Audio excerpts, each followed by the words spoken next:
Welcome to Savita Dental College lecture class series in general pathology. The topic of discussion is anemia.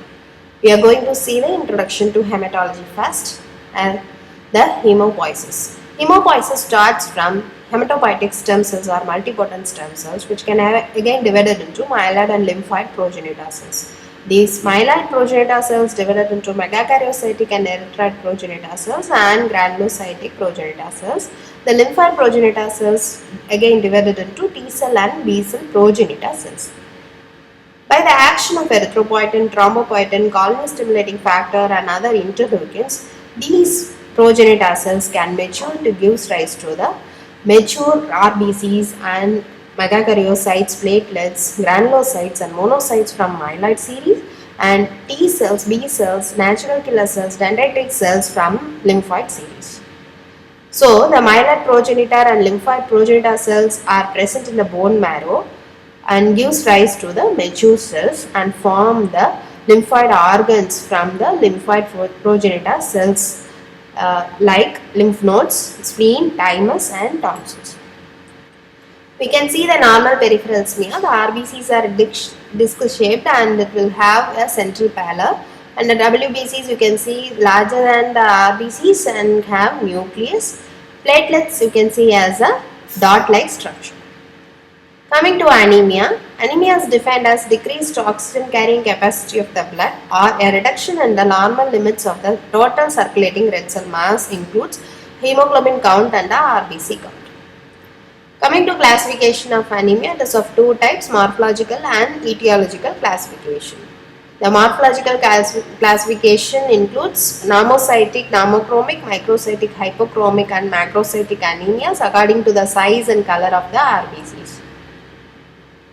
Coming to etiological classification, it is again divided into a reduction in the production and destruction of or loss of the RBCs. Increased destruction or loss of the RBCs includes hemolysis, blood loss, trauma and parasites, and impaired production of the RBCs include defective stem cells or disturbance in the proliferation and maturation of the erythroblast. The example for normocytic normochromic anemia are hemolytic, aplastic or hypoplastic anemias, infiltration of the bone marrow and chronic renal or liver failure. Microcytic hypochromic anemia, again it is divided into defective heme synthesis and defective globin synthesis. The examples for defective heme synthesis are iron deficiency, sideroblastic and anemia of chronic disease porphyrias. Defective globin synthesis include thalassemia and other hemoglobinopathies.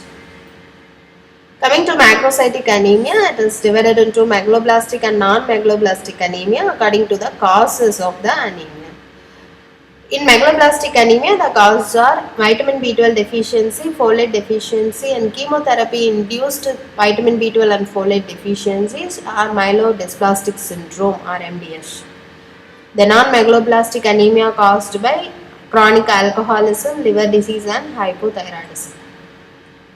Coming to the investigations of anemia, the main blood parameter in the investigations of anemia are hemoglobin, RBC count, hematocrit or packed cell volume, MCV that is known as mean corpuscular volume, MCH it is mean corpuscular hemoglobin, MCHC it is mean corpuscular hemoglobin concentration.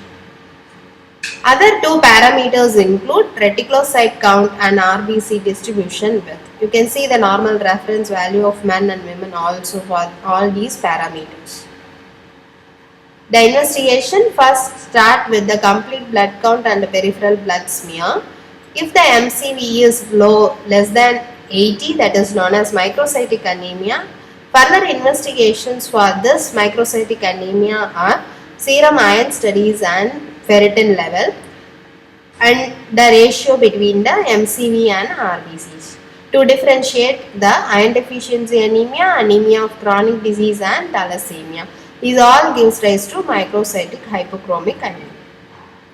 If the MCV is normal 80 to 100, it is known as normocytic anemia. We can again do the reticulocyte count. If the reticulocyte count is less than 2, it is hypoproliferative. More than 2, it is known as hyperproliferative. The production is less in case of hypoproliferative anemia, and production is more in case of hyperproliferative anemias. MCV is more than 100, that means macrocytic anemia, which includes megaloblastic and non-megaloblastic anemia. That's all about the introduction of the hematology and the classification investigations of anemia. Thank you.